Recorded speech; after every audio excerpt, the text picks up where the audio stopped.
قسم به اون اللهی که جان من در دست او،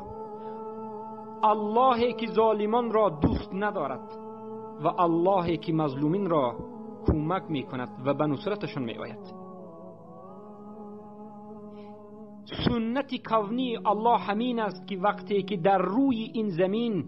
ظلم به حد بالا می شود، همچنین می شود که مسلمان ها را زنده به زنده به گور می زنند، همچنین می شود که کودک مسلمان ها را سر می برند، همچنین می شود که مسلمان ها را، میلیون ها را قتل می کنند و جسم اونها را، دل او، گرده او، جگر او را می فروشند. قسم به الله که نزدیک است که یک عذاب بزرگ الهی می آید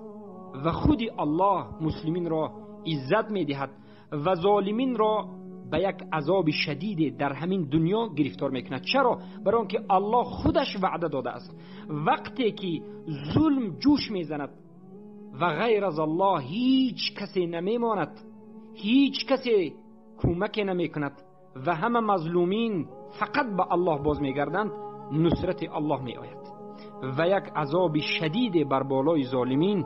و کسانی که ساکت در روبروی ظالمین بودن می آید.